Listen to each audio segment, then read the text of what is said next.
Good morning, everyone. Welcome to Momar's presentation of Protecting Schools from the Spread of COVID-19, How to Disinfect Classrooms, Locker Rooms, and School Buses. Before we get started, we've got just a couple of housekeeping items to cover. First, if you have questions during the presentation, please submit them to us through the Q&A icon at the bottom of your screen. We will answer as many questions as we can throughout our time together. However, if we're not able to get to your question, this brings me to the second point I want to cover. If we don't have time to get your question, fear not, we will answer it. We'll follow up with you with an answer later this week. Now, without further ado, here is Momar's National Sales Manager, Bill Buckley. Thank you, Kendra, and let me add my word of welcome and thanks for joining us today. During this very unfortunate pandemic that we're all living through, we've heard a lot of conflicting information. For instance, should I wear a mask or should I not wear a mask? How do I make certain that I'm truly stopping the spread of the virus? Where and how often do I disinfect? Those were just a few of the many questions that plagued us in the early stages of our fight against COVID-19 this past spring.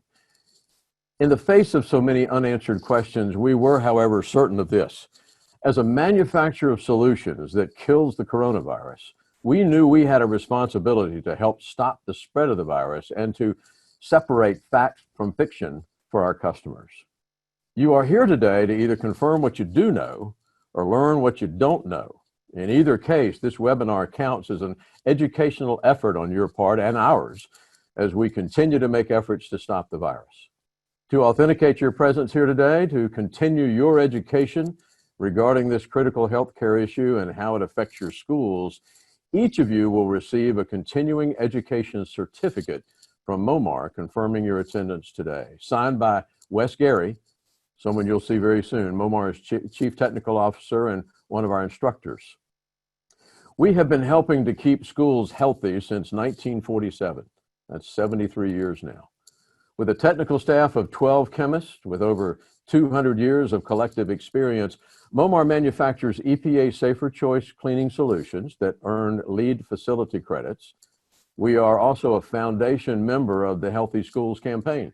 We manufacture, here in Atlanta, EPA registered disinfectants approved for use against COVID-19. And we follow the guidelines established by the CDC, the EPA, and the World Health Organization, and others. Responsibility to our schools very, very seriously, and because we knew that the fight against this virus would go on for an undetermined length of time, we created the 8th division of our company's lifetime, focused entirely and completely upon healthcare. Through this new Momar Healthcare Division, we have focused on factual, simplified guidelines for the safe and effective cleaning and disinfection of classrooms, locker rooms, school buses, and other populated spaces within your buildings. Our habits in this world have changed forever. We will always now have sanitizer nearby. We have customers who have never purchased and used disinfectant in their lives until now, who will now never be without it. We distance ourselves from each other. We sing the full verse of Happy Birthday while washing our hands to make sure that we've given proper attention to the #1 germ transmitter, our hands. And we now must follow all new sanitation criteria for keeping our schools safe.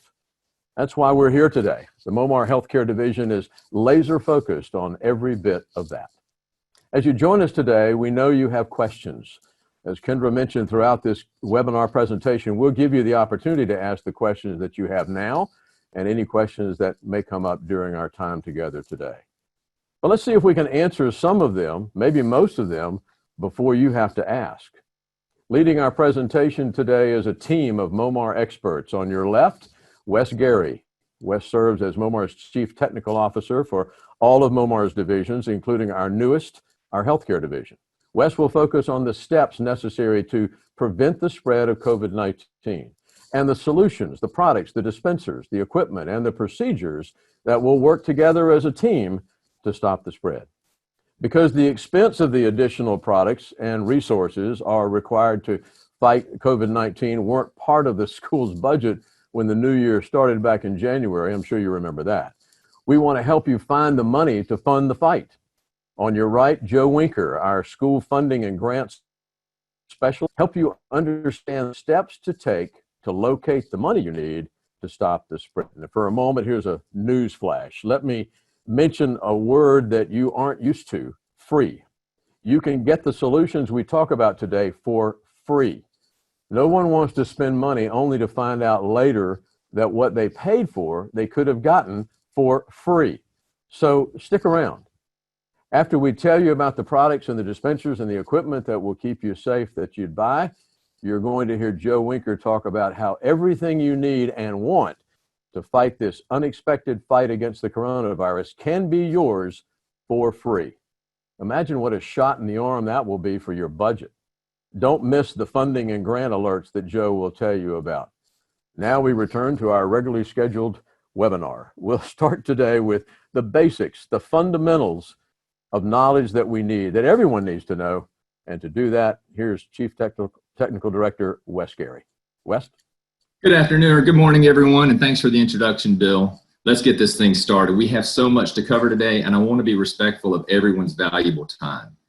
As schools and colleges reopen across the country, people are returning to indoor environments that have been essentially transformed by COVID-19. Today's presentation is going to focus on how to clean and disinfect some of those indoor environments, specifically classrooms, locker rooms, and school buses. But before we dive into that, it's important to remember some fundamentals. The first fundamental is that cleaning and disinfecting are not a substitute for other control measures. Remember those cereal commercials back in the day that would say, such and such a cereal is an important part of a complete breakfast? Well, cleaning and disinfecting is an important part of a complete facility health plan. Health checks, physical distancing, facial coverings, and hand hygiene are all important practices that support the cleaning and disinfecting practices that we're going to be talking about today. Another fundamental, sanitizing and disinfecting are not possible without cleaning. I've seen how-to videos where experts on disinfection say that you can completely skip the cleaning step. Some even tell you that it's not necessary at all, and that's simply not true. The newest EPA and CDC guidelines for schools promotes routine daily cleaning of all hard and soft surfaces. As this image shows, cleaning is the physical removal of dirt and soils from surfaces, and it's a critical step because 1, dirt and soil harbor viruses and bacteria. 2, many disinfectants are deactivated by dirt and soil. So if dirt and soil are still on the surface, then the disinfectant loses its efficacy, its ability to kill germs. 3, when the right cleaners are used, the act of cleaning alone can remove a significant amount of germs from a surface. So before you clean, disinfect. I've got a 7th grader and an 11th grader who are both going to live school 2 or 3 days a week. And you better believe I'm making sure the school is cleaning prior to disinfection. The third fundamental is that sanitizing is not the same as disinfecting. We often get requests for a surface sanitizer that is effective against the COVID virus. The EPA and CDC are not recommending sanitizers. They're only recommending disinfectants. Disinfectants are stronger than sanitizers because they have a higher concentration of active ingredient than sanitizers do. As this image explains, sanitizers destroy some. Disinfectants destroy more, a lot more, usually 1,000 to 10,000 times more germs than sanitizers. We'll discuss disinfectants in more detail in a moment. But first, let's get back to the cleaning step. Before I do, Bill, I see there's a question. Yeah, that was quick. Here's the first question. Can hand sanitizers be used for surface sanitizing or disinfection? That's a common misunderstanding. No, hand sanitizers are not suitable for surface sanitizing, and vice versa. When the EPA registered disinfectants were not available due to supply shortages in the first part of this COVID epidemic, the CDC was recommending the use of alcohol solutions for surface disinfection. And that's why a lot of people thought, well, maybe it's okay to use hand sanitizers for surfaces. But hand sanitizers are really not suitable for surfaces, and surface sanitizers really are not suitable for use on hands.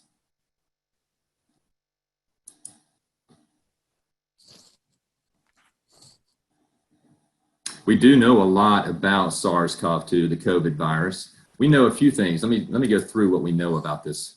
It can live on surfaces for several days. We know that normal cleaning methods may not kill the virus. We know that the virus is primarily spread through respiratory droplets, and it is most dangerous when it becomes airborne.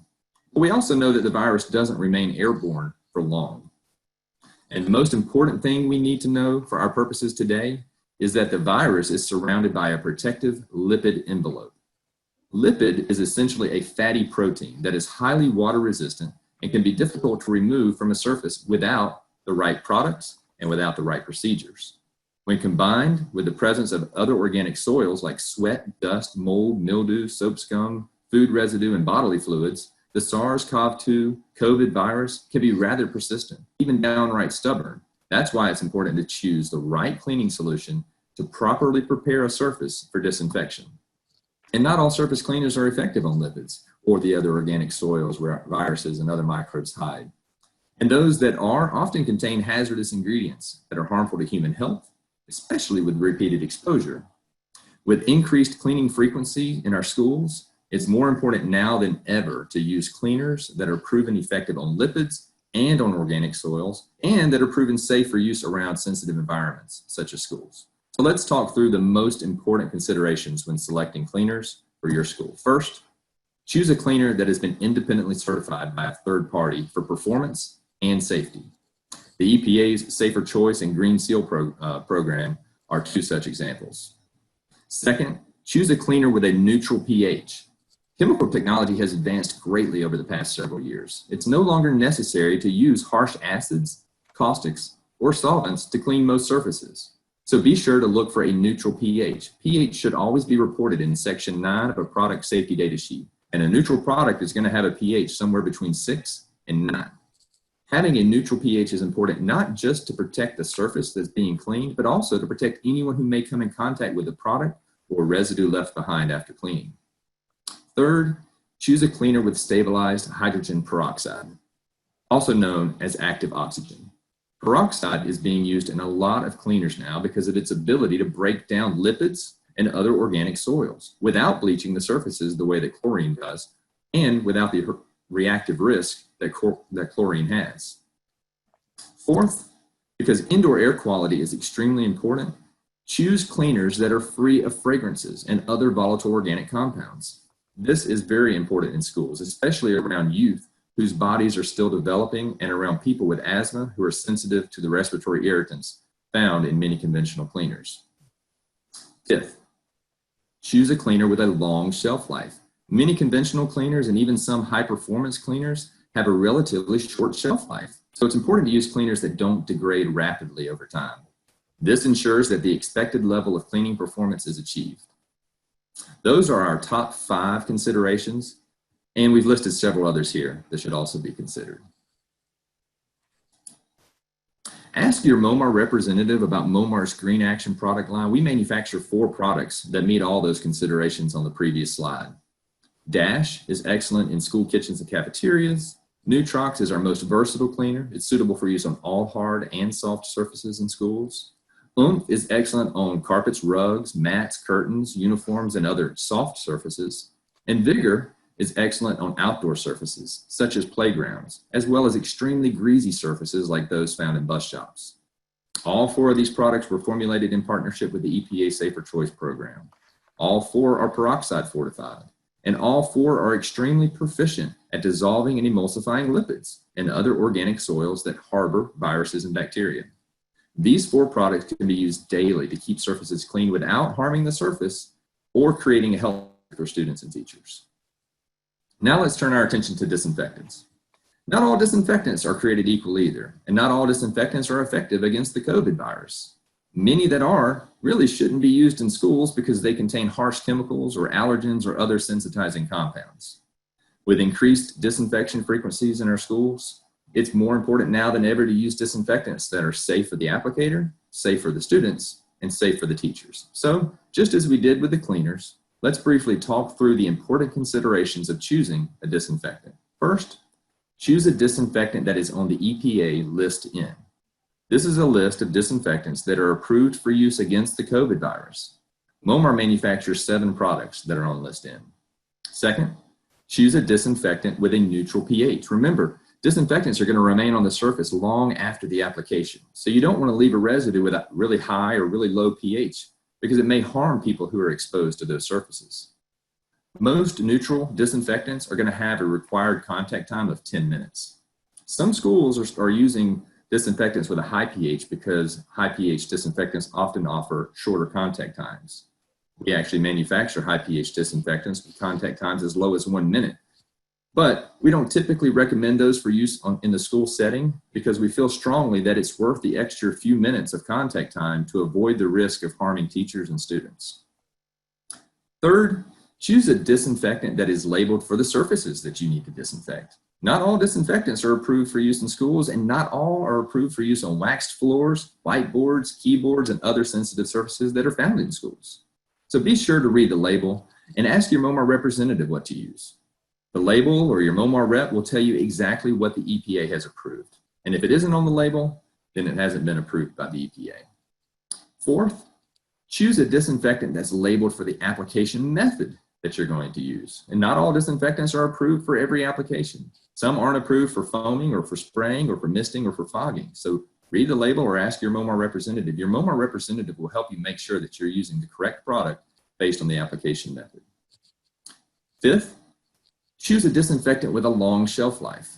Many disinfectants have a relatively short shelf life, so it's important to use disinfectants that don't degrade rapidly over time. This ensures that the expected level of germ kill performance is achieved. Those are our top 5 considerations for disinfectants, and I've listed several others here as well. Ask your Momar representative about our best school disinfectants. They are Nutridis and First Mate Concentrate. Both have a neutral pH. Both are free of allergens, VOCs, and dyes. Both are on the EPA list N, and both are approved for use against the COVID virus. Both are EPA approved and labeled for use in schools and on all hard non-porous surfaces, such as tables, desks, counters, floors, HVAC coils, personal protective equipment, and restroom surfaces. Both are EPA approved and labeled for application by mop and bucket, or through trigger sprayers, or through pump-up sprayers, or through backpack sprayers, or through electric misters. While both of these products are approved for fogging, the CDC and EPA are not recommending fogging for the COVID virus. Now, let me take a moment to talk about that. Fogging is less efficacious on surfaces than mopping, spraying, and misting. Why? Because fogging is designed to treat the air. And that's a big misconception because a lot of people think air is our target since the COVID virus is primarily transmitted through droplets in the air. However, studies also indicate that the COVID virus doesn't persist in the air at high concentrations for extended periods of time. Therefore, attacking the virus in the air isn't really wise and it's not recommended. Studies do indicate that the COVID virus can persist on surfaces at high concentrations for extended periods of time. So surfaces are our primary target, not the air. Okay, back to these surface disinfectants. Both of these disinfectants have a long shelf life in the concentrated undiluted form, a minimum of 1 year when stored properly. And both have a long shelf life in diluted form as well. So used solutions will not degrade or expire for a minimum of 1 year. Peroxide type disinfectants, chlorine type disinfectants, and disinfectants that use ozone and chlorine dioxide are designed to degrade rapidly, requiring fresh solutions to be made daily. And since that fact is not really widely understood, a lot of users of those short shelf life type disinfectants often continue using the product well after it is expired. And thus they don't get the kill performance that they think they're getting. Your Momar representative can help you select the best disinfectant for your school. But here's a quick chart to explain the main differences between Nutridis and First Mate. Nutridis can be used for the cleaning step and then also for the disinfection step, which is nice. Nutridis contains a detergent that's excellent at dissolving and emulsifying lipids and organic soils. First Mate, on the other hand, is not a cleaner. It's a separate cleaner is going to have to be used prior to disinfecting with First Mate concentrate. However, First Mate is unique because it has 3 dilution rates approved. The strongest is the virucidal dilution rate of 1 to 183, which is going to be required for killing COVID. In virucidal applications, a 10-minute contact time is required, but no rinse is required unless the surface is a food contact surface. First Mate is also approved for general disinfection at a dilution rate of 1 to 213, which is capable of controlling a wide variety of other disease-causing microbes.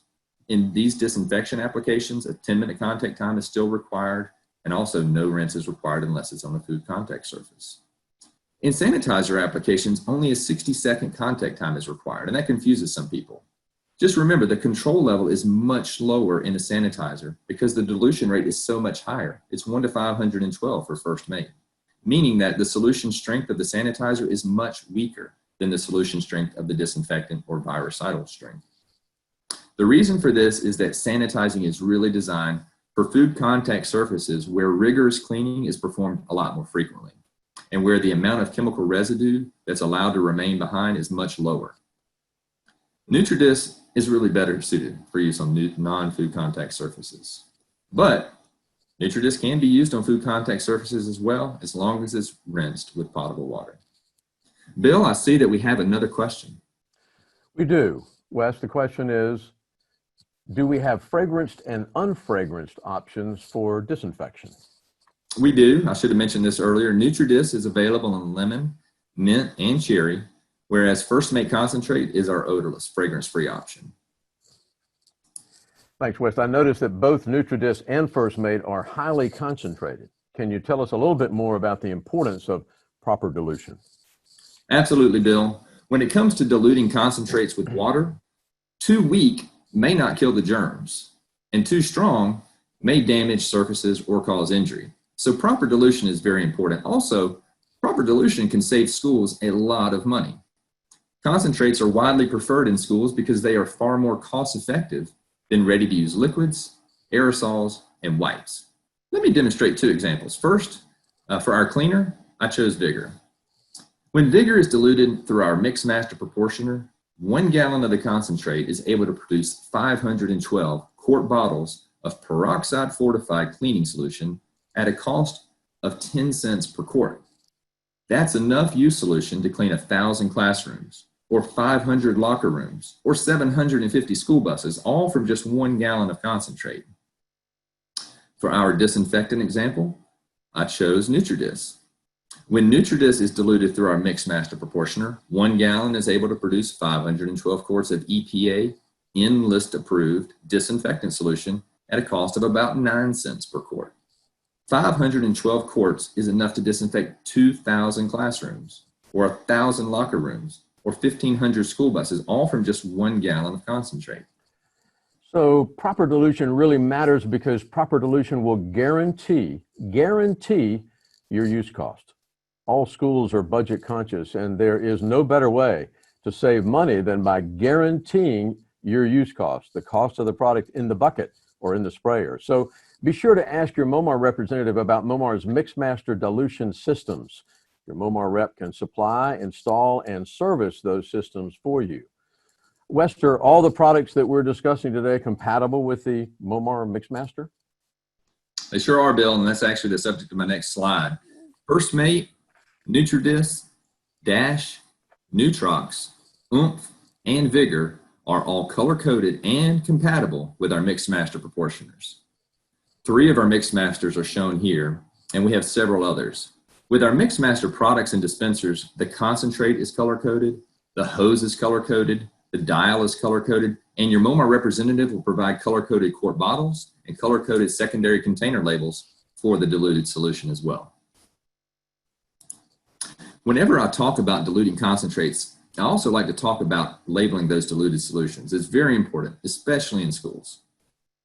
OSHA requires that all secondary containers such as spray bottles, foggers, electrostatic sprayers, mop buckets, floor scrubbers, and carpet extractors be properly labeled to identify the chemical inside. In fact, all secondary containers must have a label that lists not just the product name, but its hazards, its first aid measures, and other required HAZCOM information. Your Momar representative will provide you with fill-to-order kits that are basically pre-labeled color-coded spray bottles. They'll also provide you with hard tags that can be attached to mop buckets, sprayers, foggers, and other equipment to identify the chemical that's inside. Some examples are shown here in these images.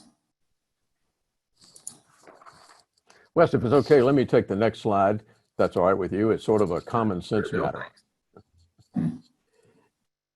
Here's a question for you folks out there. As you look at this slide, which of the 2 classrooms looks easier to clean and disinfect? The one on the left or the one on the right? One thing that everyone seems to agree upon is the importance of decluttering learning spaces. The CDC and the Healthy Green Schools promote decluttering by the removal of any and all non-essential material from classrooms, buses, and locker rooms. Every item in a school environment is a potential touch point and harboring area for germs. While no teacher or coach wants to create a cold or boring environment for their solutions, it is important now more than ever that we rethink how we do things in the classroom. Surfaces that are hard to disinfect, such as rugs, fabric-covered chairs, and other porous items, should be removed entirely or replaced with hard, non-porous surfaces. Bare wood surfaces should be painted or sealed. Fabric curtains, drapes, and partitions should be replaced with vinyl, plastic, or other non-porous alternatives when possible. Thanks, Bill, and you're absolutely right. Decluttering is step one.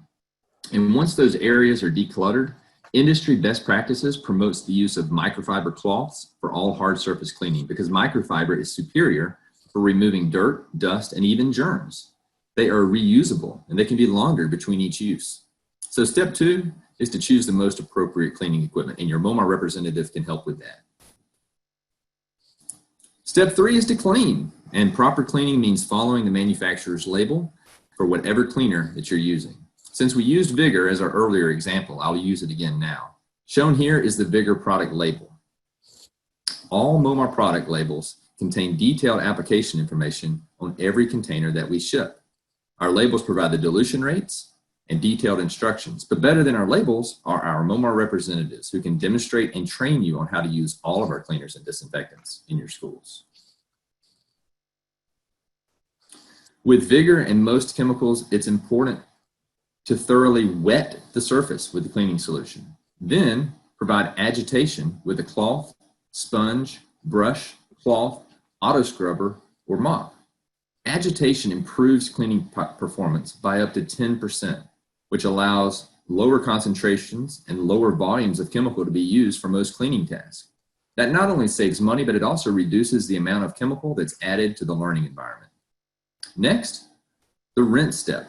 Rinse the clean surface with water and rinse it well. Up to this point, we've essentially just loosened the soils, but we haven't really removed them from the area yet. So rinsing is the best way to achieve that. When rinsing isn't practical, the use of a clean, dry cloth is helpful. Just be sure to retire cloths as they become saturated with soiled solutions. Otherwise, you risk spreading dirt and germs. As you clean a space, remember to start high. Start with the high surfaces and work your way down to lower surfaces and eventually to the floor. And when cleaning floors, use a 2-bucket system where one bucket has the clean solution and the other bucket is where dirty solution is wrung from the mop. Even better than mopping, though, is the use of an auto scrubber because auto scrubbers can remove soiled solution better and keep the clean and soiled solutions separate by their very design. Your Momar representative can help here too. They can help you select the proper cleaning equipment and then train you on how to use it. Once an area is cleaned, it's ready to be disinfected. Because of the sheer size of schools and the high number of touch points that require routine disinfection, choosing the right application method for disinfection is very important. The 2 units that are shown here are our Hudson Electric Atomizer ULV sprayer and the Foamit Electric Misting Unit. These 2 units are very popular in schools because they are well made, they're very reliable, they're easy to operate, and they're very comfortable for the applicator. Notice that neither of these units, though, is called a fogger. And here's why. The CDC and EPA do not recommend fogging for the COVID virus. Fogging produces very tiny droplets that hang in the air for long periods of time and don't really accumulate on surfaces in high enough concentrations to provide disinfection. Instead, the CDC and EPA recommend spraying and misting surfaces because those methods produce slightly larger droplets that are capable of wetting surfaces sufficiently and providing the needed dwell time. The Hudson unit on the left holds 2 gallons of disinfectant solution and has a flexible discharge hose that's comfortable for the applicator. 1 full tank is enough to treat 10 to 15 classrooms, and the application time takes about 1/10 as long as using a conventional trigger sprayer or backpack sprayer. In fact, to hit all the touch points in a classroom only takes about 2 minutes with this unit.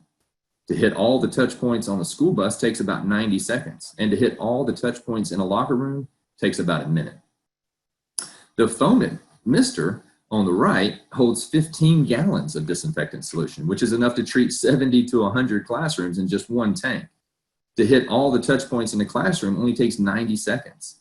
School buses take about 75 seconds, and a locker room takes about 45 seconds. The benefit of that Hudson unit on the left is the lower initial cost, the smaller, more portable size, and the adjustability of the fan speed.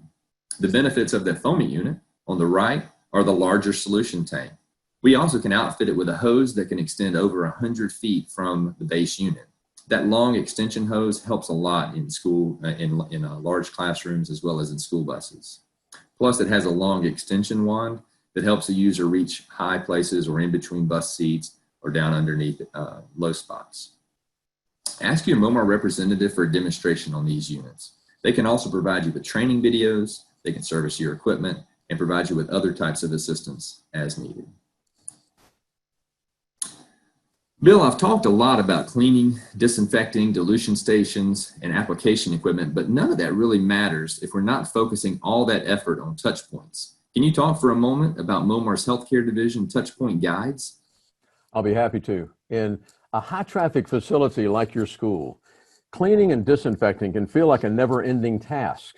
There are entire philosophies about the best practices, and we don't need to debate those today, but what is important today is to establish the key touch points where germ transmission occurs. Your Momar representative will walk your buildings with you and perform a facility survey, using our touchpoint checklist to train your custodial staff members, many of whom aren't used to cleaning those points, on the critical areas upon which they should now focus their efforts. Shown here are two examples of the touch list that your representative will provide. These are helpful training tools for your staff and documentation tools that will ensure that cleaning and disinfection are being performed on the most important multi-touch surfaces in a classroom, school bus, locker room, or other areas most populated by students and staff. Thanks, Bill. Touch points are a key. They're key to the fight against COVID. The virus can live on those touch points. They can get transferred to hands and then rubbed into the eyes, nose, or mouth where infection occurs. To stop the spread, touch points must be cleaned and disinfected regularly. And those touch point checklists act as great reminders. So I appreciate that, Bill.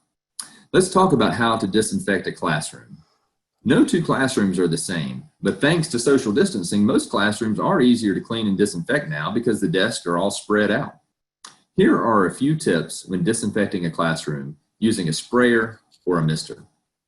First, plug the sprayer or mister into an outlet that's near the entry door. And then before you start spraying, move to the furthest point in that room. Second, once you start spraying, work your way through and across the room in a manner that allows you to avoid crossing over areas that you've already treated as you kind of back out of the room through the door that you entered. Third, focus the spray on surfaces, not on the air. Fourth, adjust the spray speed, the spray nozzle, and your own spray motion in order to achieve surface wetting without causing excessive wetting, dripping, or puddling. When getting accustomed to a new applicator, I suggest measuring how long surfaces remain visibly wet to ensure that your method of application is actually achieving the required dwell time. If surfaces are drying too quickly, you should slow down, apply more solution, and then check again. If surfaces are drying too slowly, you might want to speed up, apply a little bit less solution, and then check again until you've got a good method for achieving your desired results. Wes, let me interrupt you. We got another question that's fairly significant for you from one of our attendees. Are respirators required, and are there re-entry limits after application?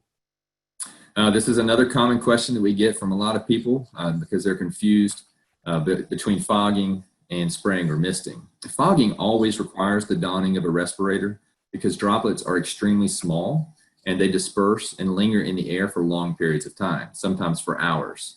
Fogging also requires re-entry limitations based on the number of air exchanges required for that product before allowing occupants back in that treated room. But remember, we're not fogging. We're spraying and misting. When treating surfaces with a spray or mist, most disinfectants do not require the use of a respirator. Plus, our practice of backing our way out of the room so that we're walking away from the treatment area helps to avoid the inhalation of disinfectant droplets. In confined spaces, though, such as buses and offices, the use of a respirator is definitely recommended. Personally, I always don a respirator when spraying or misting disinfectants just to be safe. After spraying a classroom, locker room, or bus, we only recommend a 10-minute dwell time before allowing re-entry. And that's to provide the spray droplets the time to settle, and for the solution, the time it needs to kill the virus and other germs on the surface. So I'm gonna move on to locker rooms. The same principles that we just discussed about classrooms applies to locker rooms. The CDC and World Health Organization are recommending that lockers not be shared because sharing lockers promotes the spreading of germs. If lockers are not shared, then just cleaning and disinfecting the lockers once a day is sufficient. But if lockers are shared, it's important to clean and disinfect those locker handles and other interior surfaces between each user access. On lockers, focus your spray on the locks, the handles, the door edges, the top surfaces of lockers, and other places where kids are going to touch. For the rest of the locker room, concentrate your spray on benches, doorknobs, towel racks, switches, and handles and other common touch points. Your Momar representative is going to provide you with a touch list, and they can also provide you with training videos that demonstrate proper locker room disinfection procedures. The same principles apply to school buses as well. Start at the very back of the school bus and work your way out, treating each row, both sides, as you advance out of the bus. You don't want to treat one entire row and then have to walk back into the treatment area to treat the other half of the school bus. So treat both sides as you back your way out of the bus. Concentrate the spray on the top edge of seats, on the window handles, on the front edge of seats, on the stair rails, and any handrails or handles, as well as the seat backs. I will add that school bus windows are supposed to remain in the down position now to improve airflow and to reduce the spread of germs. For schools that really want to take cleaning and disinfection to the next level, your Momar representative can equip you and train you on how to use ATP luminometers to measure cleaning and disinfection efficacy. Measuring and monitoring surface cleanliness used to only be performed in food plants and hospitals, but now it's a practice that's being adopted by more and more schools and universities. We offer the System Sure Plus, which can detect contamination on surfaces by measuring ATP, adenosine triphosphate. ATP is the universal energy molecule found in all animals, plants, bacteria, yeast, and mold cells. Organic residue contains a large amount of ATP. So when it's left on the surface, residues that are high in ATP can harbor viruses and grow bacteria. So ATP is a good indication of poorly cleaned and poorly disinfected surfaces. Your Momar representative can outfit you with this unit and can train you on how to use it. They can provide you with plenty of surface swabs so that you can know within minutes how clean or dirty a surface is based on the amount of ATP detected on that surface. Thank you, Wes. We've got some questions that have popped up here, so let me throw a few at you and get some answers for our attendees. One of our attendees is asking how the Hudson and Foamit units compare to the popular electrostatic sprayers that we're hearing so much about these days. Excellent. Yeah. Electrostatic sprayers, they produce small droplets just like the Hudson and the Foamit unit do. The difference is that electrostatic sprayers apply a positive charge to the droplets so that those droplets will seek out surfaces. All surfaces are negatively charged and opposites attract. They do that because if that positively charged droplet is seeking out negatively charged surfaces, that gives you a more consistent and better, more even coverage. Momar carries the Victory electrostatic sprayer, both the handheld and the backpack version. And we recommend them for use with our Tabulous disinfectant because Tabulous, like other chlorine-based and peroxide-type disinfectants, is non-ionic. It has no charge. So the positive charge helps the Tabulous solution spray better and coat surfaces better. The Hudson and Foamit units don't apply a positive charge to the solution because they don't have to. Momar's Nutridis and Momar's First Mate Concentrate already have a positive charge. They contain a cationic compound, which has a very strong positive static charge already. So their droplets naturally act like electrostatic droplets, seeking out negatively charged surfaces and spreading out evenly on the surface. One other major point to compare is the spray volume. Electrostatic sprayers tend to apply a very low volume compared to the Hudson and the Foamit units. And that increases the amount of time that it takes to treat large spaces like schools. And that's another reason why many of our school customers choose the Hudson and Foamate units over electrostatic. That's great information. Do we have a ready-to-use product as opposed to the dilutable options that we've been talking about for most of the time today? Absolutely. We have several ready-to-use disinfectants that are also approved for use against the COVID virus. Ask your Momar representative about Ready, Set, Go. It just got approved with a 1-minute contact time against SARS-CoV-2. Also ask about Wipeout 3, has a 2-minute contact time. Or ask about our AeroBest aerosol, which has a 10-minute contact time, and our Genie aerosol, which has a 10-minute contact time. Wes, during your presentation, you mentioned training videos. Training videos have become quite popular as far as training staff and other members of an organization or a school. How can attendees access those videos that you spoke of? Training is provided through the Momar representative, and only our Momar representative have access to our training videos, but they can share those videos with their schools as needed. And here's one that a lot of parents are interested in. Wes, what about daycares and early childhood environments? For daycare and early childhood environments, I recommend the same cleaning and disinfecting practices as other school spaces, but with 3 important additions. First, CDC and World Health Organization strongly discourage shareables, which is really challenging in a daycare, but efforts should be made to reduce the sharing of toys and markers and other items. 2, toys and other items that may be put in the mouth need to be treated like food contact surfaces, so they need to be rinsed well after the 10-minute dwell time. And 3, throughout the day, when it's really not practical to clean and disinfect all surfaces, I recommend the use of a sanitizing solution such as First Mate Ready to Use or First Mate Wipes, or a dilution of our First Mate Concentrate, diluted 1 to 512. While those 3 First Mate options are not really approved to kill the COVID virus, they are excellent sanitizers capable of reducing the risk of cross-contamination, and because they're food surface sanitizers, they don't have to be rinsed after each application. We may have more time at the end to answer some more questions, but thank you, Wes, for your presentation. But even if we don't, please know that all the unanswered questions will be answered immediately following the webinar. Those answers will be provided to the Momar representatives who invited you to be here today to be shared with you. So keep them coming. And we will get to them and get answers for them and get back to you as shortly as we can after the webinar. Now, you've learned what you need. We told you at the top of the webinar that when you follow the right steps, you can get most everything you need for free.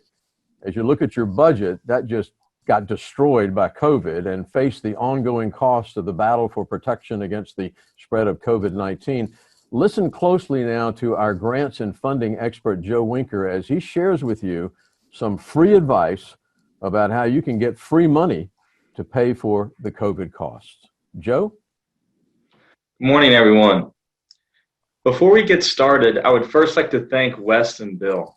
I think I can safely say we all just learned something new. Now that we know the variety of ways that Momar can help protect you and your school from the spread of COVID-19, let us discuss the array of ways to acquire the products that all schools so desperately need. One of the best ways to secure extra funding for supplies during this pandemic is with grants. Some of the primary benefits of grants is that you don't have to pay anything back. It's free money for your school. This can take the pressure off your shoulders so that you can focus on other aspects, such as improving your products like with the ones Wes and Bill just discussed. There are so many options out there for funds that this whole process can become overwhelming. By using the strategies outlined in the upcoming slides, we hope that it will give you a clear idea of how to use this amazing resource. When discussing grants, I like to first break it down into 2 main genres, private and public. Private grants are usually harder to find. Think of when you or a loved one applied to college. There were private grants for everything, from your hobbies to your GPA to even the color of your eyes. Your Momar rep is a great tool to help identify applicable private grants to your unique situations. Public grants are the most common. These are the variety of grant options to assist municipal, state, and nonprofit organizations. These type of grants are funded by all levels of government. There are several advantages to both private and public grants. Let's first discuss private funding. Speed and flexibility are areas where private grants generally shine. There is much less government red tape to deal with to secure funding. The fact that private grants are harder to find results in fewer applicants that you are competing against for funds. Many private organizations have a set schedule for proposal reviews and presenting awards. This can happen as often as they deem fit. With fewer levels of review, awards may be made more rapidly. When most people think of grants, they think of the public sector, and for good reason. There are a myriad of advantages to government grants, namely, more money, more options, better support, a clear application process, and the ability to plan your budget around set dates. Public grants can be found on every level of government. We will go over how to find grants that pertain to you specifically in the upcoming slides. So let's talk about the CARES Act, otherwise known as the Coronavirus Aid, Relief, and Economic Security Act. It's arguably the most well-known grant available right now. The bill that brought stimulus checks into most of our pockets also established $150 billion to be awarded to schools and nonprofits. Keep in mind that today, September 30th, is the last day to apply for CARES Act funding, even though you have until December 30th to use your funds. If you don't apply for funding today, you could lose out on an amazing opportunity. I wanted to take a moment to highlight a few areas mentioned under the use of funds in the CARES Act. As you can see here, purchasing sanitation supplies, training staff on sanitation, and developing procedures and systems to improve preparedness all fall under appropriate use of funds. Literally every product Wes just discussed would fall under these criteria. Don't miss out on this incredible opportunity to fit your school with the best products in the industry. Now that we know all the advantages of private and public grants, let's talk about how to find them. Created by the Duke School of Business, covidcap.com is a wonderful resource. The next few slides I will walk you through step by step on how to find grants that can help your school. The first step is simply going to covidcap.com/find. When you do so, the image that you see here will be what shows up on your browser. Next, simply use the keyword search bar and type in the word school for this situation.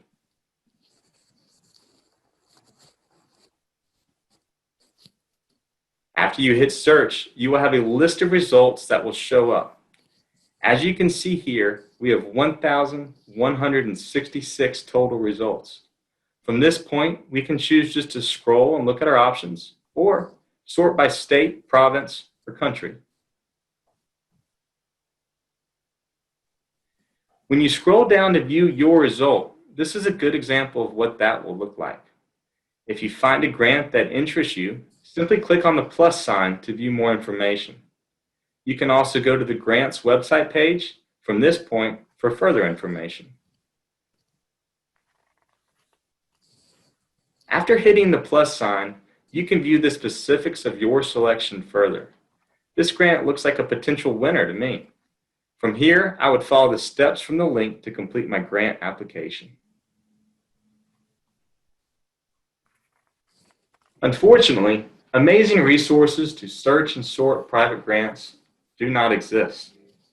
Luckily for you, we at Momar have taken the liberty of compiling a list to help you find grants in the private sector. Some areas to acquire funds specifically geared to COVID-related products come from areas that you would not always expect. Please reach out to your local Momar rep to review the list of private grants. You might just be surprised on the ways we can help you find funds. Here is a good example of a private grant that is available on the Momar private grant list. Sponsored by the Mockingbird Foundation, this is a grant for music education.